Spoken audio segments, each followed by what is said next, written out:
সোহরাওয়ার্দী উদ্যানে হেফাজতে ইসলামের মহাসমাবেশে নেতাকর্মীদের ঢল, কানায় কানায় পূর্ণ মাঠ, নারী সংস্কার কমিশন বাতিল সহ ৪ দফা দাবি।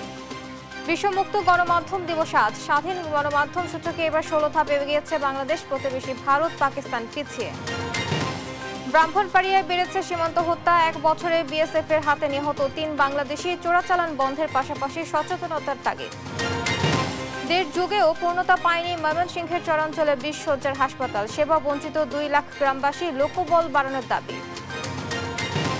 ভূমি অধিগ্রহণ জটিলতায় মৌলভীবাজারের কুড়াউড়ায় শুরু হয়নি বন্যা প্রতিরক্ষা বাঁধের কাজ, বন্যার আশঙ্কা অর্ধশত গ্রামের মানুষ।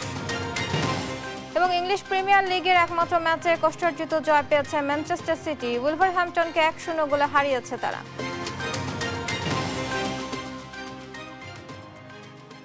দেখছিলেন শিরোনাম সংবাদ সকালের সঙ্গে আছি আমি আয়েশা বুবলি। এবারে বিস্তারিত। নারী অধিকার সংস্কার বিষয়ক কমিশনের প্রস্তাব বাতিল, শাপলা চত্বর ট্র্যাজেডি, আওয়ামী লীগ শাসনামলে সংগঠিত সব গণহত্যার বিচার সহ ৪ দফা দাবিতে ঢাকায় হেফাজতে ইসলাম বাংলাদেশ মহাসমাবেশ আজ সকাল ৯টা থেকে দুপুর ১টা পর্যন্ত রাজধানীর সোহরাওয়ার্দী উদ্যানে অনুষ্ঠিত হবে এই মহাসমাবেশ। এরই মধ্যে নেতাকর্মীদের ঢলে সোহরাওয়ার্দী উদ্যান রূপ নিয়েছে জনসমুদ্রে। ফজরের নামাজের পর থেকেই খণ্ড খণ্ড মিছিল নিয়ে মহাসমাবেশে অংশ নেয় দলটির নেতাকর্মীরা। এতে কানায় কানায় পূর্ণ হয়ে নেতাকর্মীদের ঢল নেমেছে আশপাশের সড়কে।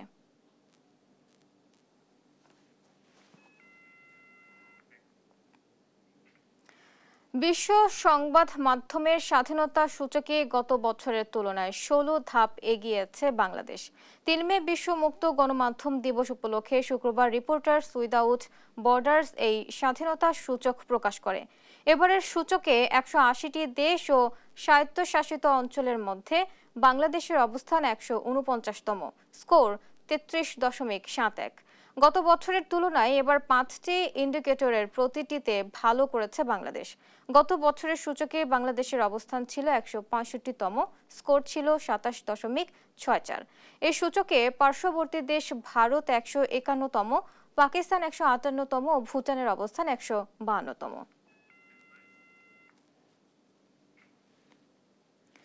৪ মাস পর দেশে ফিরছেন বিএনপি চেয়ারপারসন বেগম খালেদা জিয়া। তার ব্যক্তিগত চিকিৎসক ডাক্তার AZM জাহিদ হোসেন বিষয়টি নিশ্চিত করে বলেন, খালেদা জিয়ার শারীরিক অবস্থা আগের থেকে বেশ ভালো। ৫ মে বাংলাদেশ এয়ারলাইন্সের একটি বিশেষ ফ্লাইটে দেশে ফিরবেন খালেদা জিয়া। বিস্তারিত রিপোর্টে। দীর্ঘ ৪ মাস পর আগামী ৫ মে লন্ডন থেকে দেশে ফিরবেন বিএনপির চেয়ারপারসন বেগম খালেদা জিয়া। দলের স্থায়ী কমিটির সদস্য ও ব্যক্তিগত চিকিৎসক ডাক্তার AZM জাহিদ হোসেন বিষয়টি নিশ্চিত করেন। জানান, বিগত সময়ের চেয়ে খালেদা জিয়ার শারীরিক অবস্থা বেশ ভালো। সম্পূর্ণ এয়ার অ্যাম্বুলেন্স পরিষেবা পাওয়া না গেলেও বিমান বাংলাদেশ এয়ারলাইন্সের একটি নিয়মিত ফ্লাইটে বিশেষ ব্যবস্থায় দেশে ফিরবেন খালেদা জিয়া। দেশে ফেরার পথে বিএনপি চেয়ারপারসনের সঙ্গে সফরসঙ্গী হিসেবে থাকবেন তারেক রহমানের সহধর্মিণী জুবাইদা রহমান ও আরাফাত রহমান কোকোর স্ত্রী শর্মিলা রহমান সহ ৮ জন। দীর্ঘদিন ধরে লিভার সিরোসিস, কিডনি সমস্যা, হৃদরোগ, ডায়াবেটিস এবং আর্থ্রাইটিসের মতো বিভিন্ন শারীরিক জটিলতায় ভুগছেন তিনি। চলতি বছরের ৮ জানুয়ারি উন্নত চিকিৎসার জন্য খালেদা জিয়াকে লন্ডন নিয়ে যাওয়া হয়। টানা ১৭ দিন চিকিৎসাধীন থাকার পর লন্ডন ক্লিনিক থেকে গত ২৫ জানুয়ারি খালেদা জিয়াকে তারেক রহমানের বাসায় নিয়ে যাওয়া হয়। ফাহিম ইউসুফ, দেশ টিভি, ঢাকা। বন্ধ হয়ে গেল দেশীয় বেসরকারি এয়ারলাইন্স সংস্থা নভো এয়ারের ফ্লাইট চলাচল। শুক্রবার থেকে সংস্থাটির ফ্লাইট চলাচল বন্ধ রয়েছে। সংস্থাটির বহরে থাকা 5টি এটিআর বিমান বিক্রির প্রক্রিয়া শুরু করায় সাময়িকভাবে ফ্লাইট চলাচল বন্ধ করা হয়েছে বলে জানিয়েছেন নভো এয়ার কর্তৃপক্ষ। তবে কতদিন বন্ধ থাকবে নাকি একেবারেই বন্ধ হয়ে যাবে এ বিষয়টি নিশ্চিত করতে পারেনি নভো এয়ার। বিমান কোম্পানিটি ঢাকা থেকে চট্টগ্রাম, কক্সবাজার, সিলেট, যশোর, সৈয়দপুর এবং রাজশাহীতে অভ্যন্তরীণ ফ্লাইট পরিচালনা করত। যাত্রী সংকটে গত বছরের সেপ্টেম্বর থেকে তাদের একমাত্র আন্তর্জাতিক রুট কলকাতার সঙ্গে ফ্লাইট চলাচল স্থগিত করা হয়। ব্রাহ্মণবাড়িয়ায় বেড়েছে সীমান্ত হত্যার ঘটনা। গেল 1 বছরে ভারত সীমান্তবর্তী 3 উপজেলায় বিএসএফের গুলি ও নির্যাতনে নিহত হয়েছেন 3 বাংলাদেশি। এসব ঘটনায় আতঙ্ক বাড়ছে সীমান্ত ঘেঁষা বাসিন্দাদের মাঝে। যদিও সংশ্লিষ্টরা বলছেন আন্তর্জাতিক সীমানা আইন লঙ্ঘন এবং মাদক চোরাচালানের কারণেই সীমান্ত হত্যার ঘটনা ঘটছে। তবে এসব ঘটনায় বিএসএফকে জোরালো প্রতিবাদ জানানোর পাশাপাশি স্থানীয়দের সচেতন হওয়ার পরামর্শ বিজিবির। মেহেদী নূর পরশের রিপোর্ট জানাচ্ছেন নুসরাত শোভা। ভারতের ত্রিপুরা রাজ্যের সঙ্গে ব্রাহ্মণবাড়িয়ার কসবা, আখাউড়া ও বিজয়নগর উপজেলার প্রায় 72 কিলোমিটার সীমান্ত রয়েছে। গেল 1 বছরে ভারত সীমান্তবর্তী 3 উপজেলায় বিএসএফের গুলি ও নির্যাতনে আহত হয়েছেন 3 জন, নিহতও 3 জন।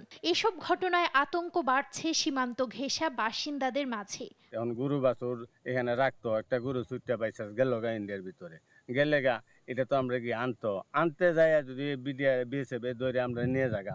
গেল 8 এপ্রিল বিজয়নগরের সেজামুড়া সীমান্তে বিএসএফ এর নির্যাতনে মৃত্যু হয় মুরাদুর রহমান নামে এক কৃষকের। এই মৃত্যুর শোক কিছুতেই কাটিয়ে উঠতে পারছে না পরিবার। তাদের দাবি, সীমান্তের নিজ ফসলি জমিতে কাজ করতে গেলে তাকে জোরপূর্বক ধরে নিয়ে নির্যাতন করে হত্যা করে বিএসএফ।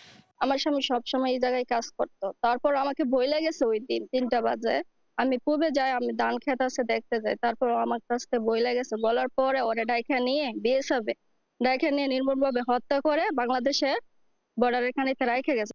কেবল মুরাদি নয়, চলতি বছরের 28 ফেব্রুয়ারি কসবার পুটিয়া সীমান্তে গরু চড়াতে গিয়ে বিএসএফ এর গুলিতে আল আমিন নামে কৃষক নিহত হয়। পরে পতাকা বৈঠক করে মরদেহ ফিরিয়ে আনে বিজেপি। সবশেষ গেল 25 এপ্রিল আখাউড়া ইটনা সীমান্তে বিএসএফ এর গুলিতে গুরুতর আহত হন আসাদুল ইসলাম নামে আরেক যুবক। এছাড়াও 2024 সালের 22 এপ্রিল কসবার পুটিয়া সীমান্তে ঘোরাফেরার সময় বিএসএফ গুলি করে হত্যা করে হাসান নামে এক যুবককে। সেই বছরের 25 নভেম্বর কসবায় বায়েক সীমান্তে ঘুরতে গিয়ে বিএসএফ এর ছোড়া গুলিতে আহত হন রুকন উদ্দিন ও জাকির হোসেন নামে আরও 2 যুবক। তবে বিজিবির দাবি, সীমান্তবর্তী বাসিন্দাদের অসচেতনতা ও চোরা কারবারের কারণে সীমান্ত হত্যাকাণ্ড ঘটছে। যদিও এটি বন্ধে বিএসএফকে কঠোর বার্তা দেওয়ার কথা জানান এই কর্মকর্তা। যখন জিরো লাইনটা ক্রস করে, ইন্টারন্যাশনাল বাউন্ডারি ক্রস করে যখন ইন্ডিয়ার ভিতরে চলে যায়, তখন কিন্তু বিএসএফ বাধা দেয়। তো আমাদের পক্ষ থেকে একটু সচেতন হতে হবে যে শূন্য লাইনটা কোনটা, এটা আমাদেরকে জানতে হবে। আর সীমান্ত হত্যা শূন্যে নামাতে আগে মাদক চোরাচালান বন্ধ করা প্রয়োজন জানিয়ে কার্যকর পদক্ষেপ গ্রহণের কথা জানান জেলা প্রশাসক। এখানে একটা মেইন ফাংশন হচ্ছে চোরাচালানের একটা বিষয় আছে। তো তারা দেখা যায় যে প্রায় তারা আইন ভঙ্গ করছে, এবং যেসব জায়গাগুলোতে আপনার পিলার নাই, যেটা অবজারভার নাই, অবজারভার পয়েন্ট যেগুলো আছে, তার মাঝখানে যে গ্যাপটা আছে সেই মাঝখানে তারা প্রবেশ করছে। সীমান্ত হত্যা বন্ধে সরকারকে পরিকল্পিত উদ্যোগ নেয়ার দাবি সচেতন মহলের। নিউজ ডেস্ক, দেশ টিভি।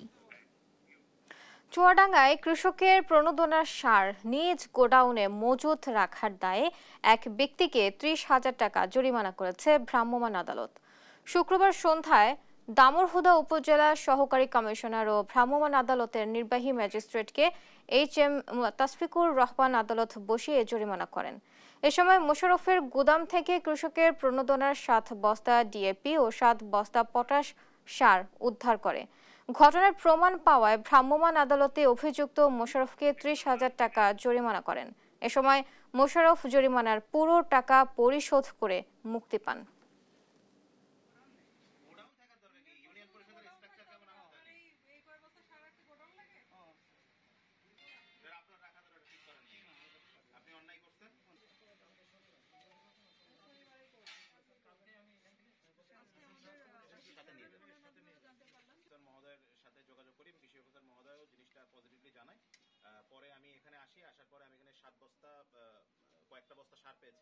বিধি বহির্ভূতভাবে, বিনির্দেশ বহির্ভূতভাবে রাখার কোনো সুযোগ নাই এবং সেটা মজুত করার কোনো সুযোগ নাই। যেহেতু সারের বস্তার পরিমাণ অনেক, মানে 7টা স্লিপের মাধ্যমে সারের ব্যবস্থাপনা করা হয়েছে এবং সার ব্যবস্থাপনা আইন 2006 অনুযায়ী এটি দণ্ডনীয় অপরাধ।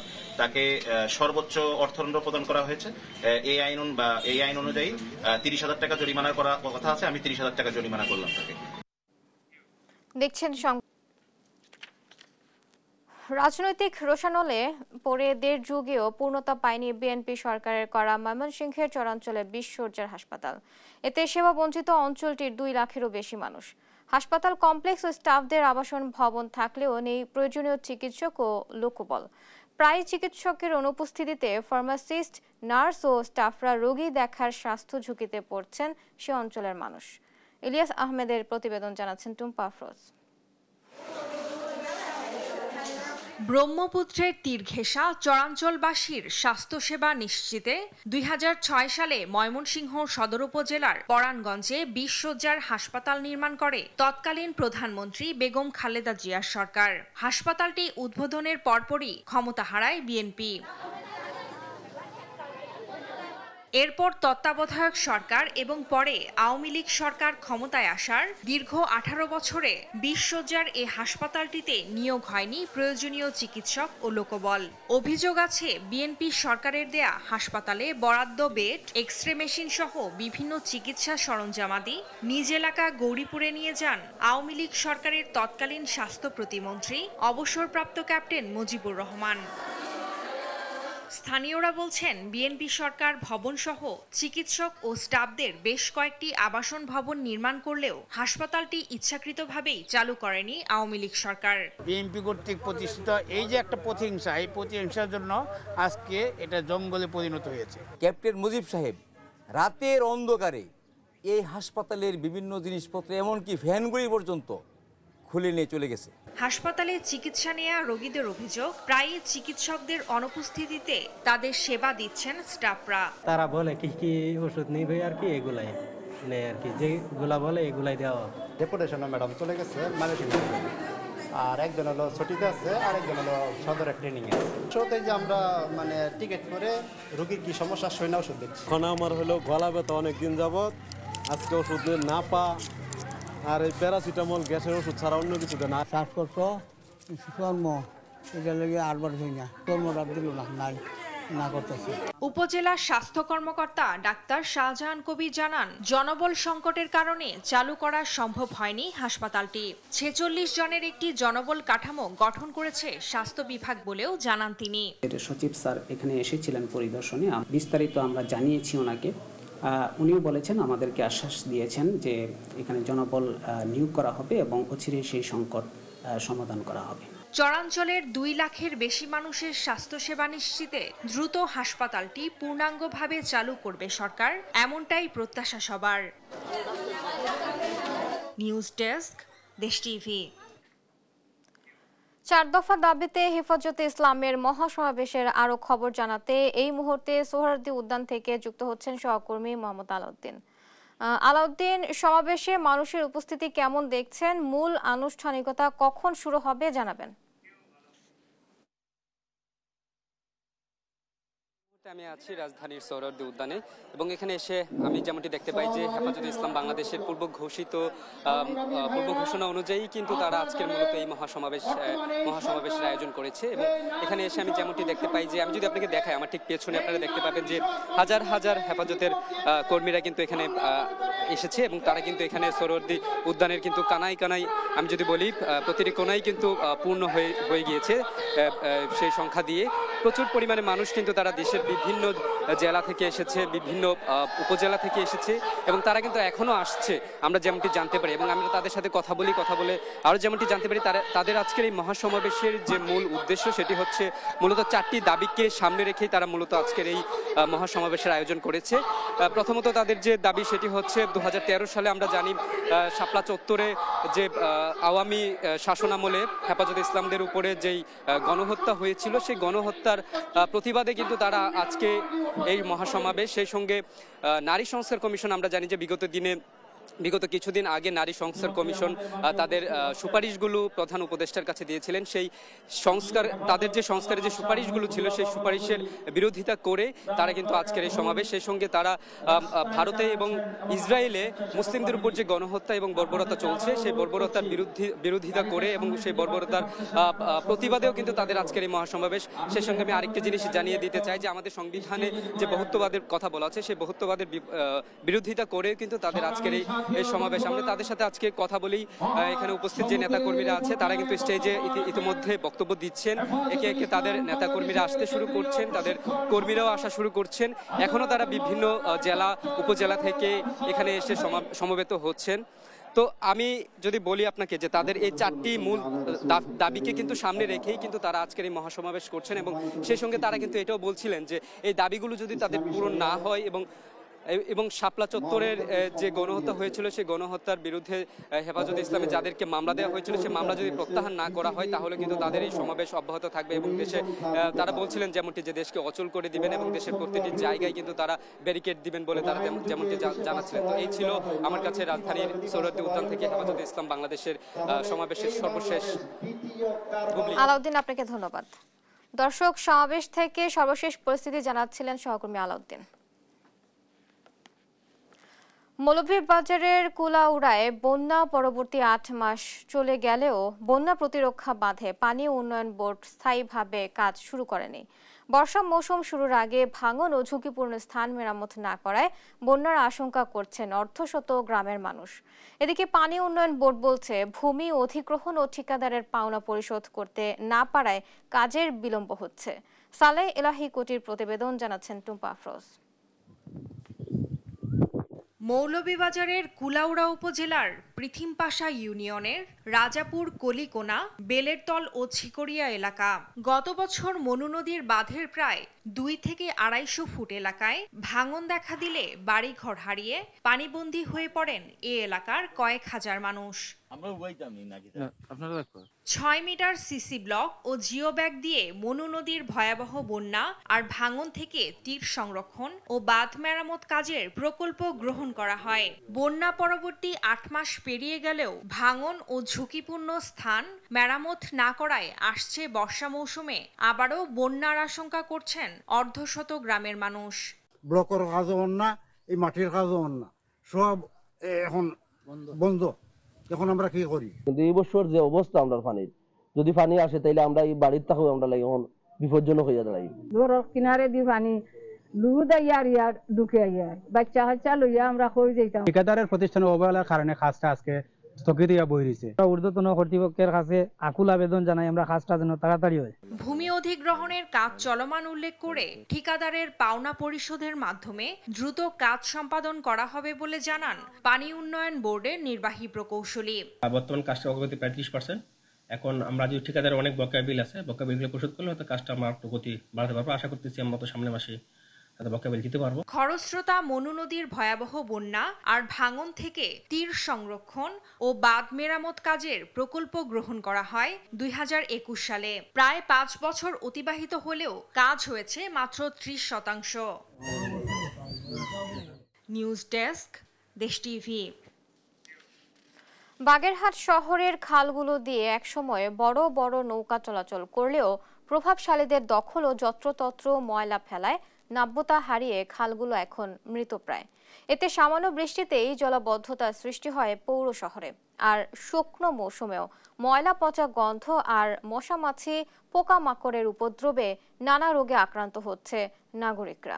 এসএস সোহানের রিপোর্ট, জানাচ্ছেন নুসরাত শোভা। বাগেরহাট শহরের প্রধান সড়কে অবস্থিত নাগেরবাজার খাল। একসময় খালটি 25 ফুট চওড়া ছিল বলে জানান স্থানীয়রা। বর্তমানে যা দাঁড়িয়েছে 10 থেকে 15 ফুটে। তবু থেমে নেই দখলদারদের থাবা।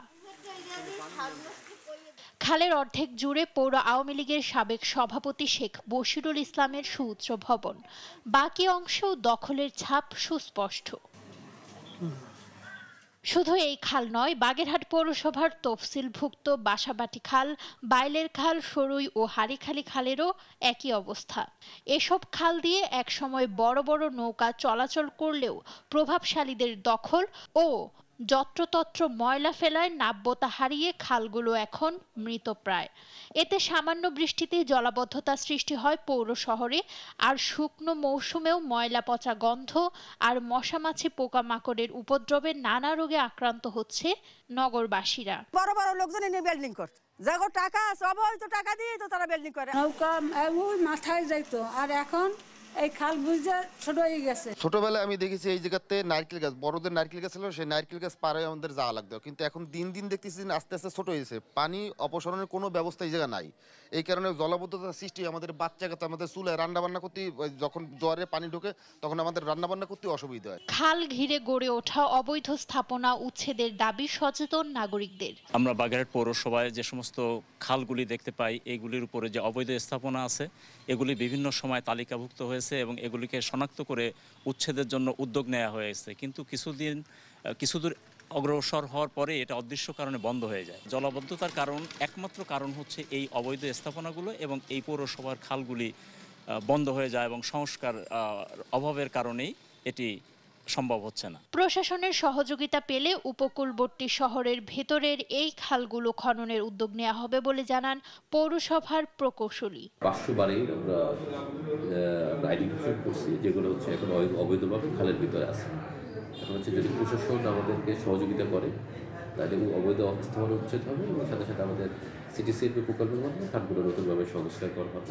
নিশ্চিহ্ন হতে চলা এই খালগুলোকে দখল দূষণের হাত থেকে বাঁচাতে দ্রুত পদক্ষেপ নেয়ার দাবি নগরবাসীর। নিউজ ডেস্ক, দেশ টিভি।